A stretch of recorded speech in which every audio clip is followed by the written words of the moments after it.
বাহির থেকে দেখেন লোকজন কাটা তার টপকে ভিতরে ঢুকতেছে। ভাই ও ভাই আপনি কি মজা পাইছেন একটু বলেন বলেন। হ্যাঁ জীবনের রিস্ক নিয়ে এটার উপর থেকে আসা এই দেখেন এই যে চলতেছে একের পর এক চলতেছে। এটা হলো আর কিছু নয় কোরআনের বিজয়।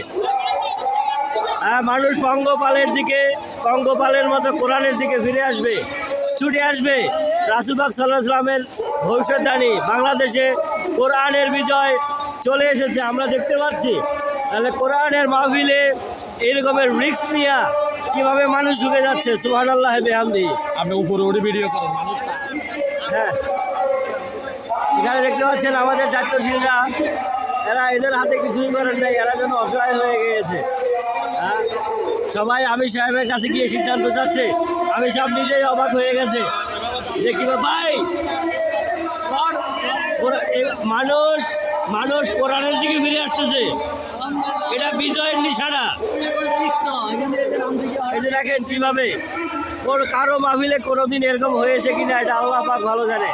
জীবনের রিস্ক নিয়ে কীভাবে আসতেছে মানুষজন দেখেন। বাহিরে চিত্রটা আপনাদের কিন্তু দেখাচ্ছি দেখেন, বাইরে অবস্থান করতেছে সবাই দেখেন গ্রিলের পাশে কিভাবে ঢুকবে সেই চিন্তা ভাবনা সবার মাঝে। এই যে দেখেন ভাই রিস্ক নিয়েন না ভাই দেখেন ভাই মানুষজন কোরআনের দিকে এভাবেই ছুটে আসবে। তারা এটা হলো আল্লাহ রাসূল সাল্লাল্লাহু আলাইহি ওয়াসাল্লামের ভবিষ্যৎবাণী। মানুষ এভাবেই যত কষ্ট হোক তারা কোরআনের দিকে ফিরে আসবে। দেখেন মেইন গেট বন্ধ অথচ কীভাবে সবাই রিস্ক নিয়ে ঢুকে যাচ্ছে। এটা কোরআনের সৌন্দর্য।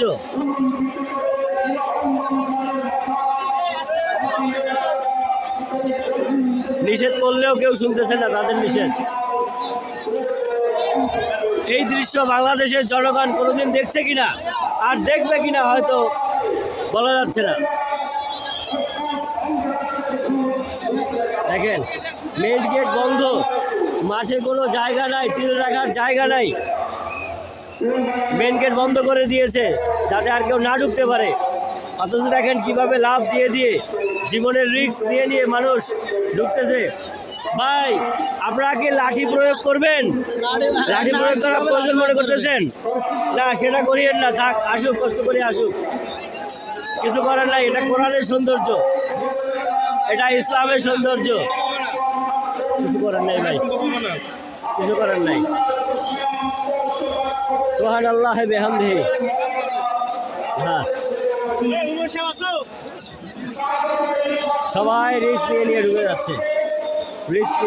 যাচ্ছে, মাঠের ভিতরের অবস্থা দেখেন আপনারা।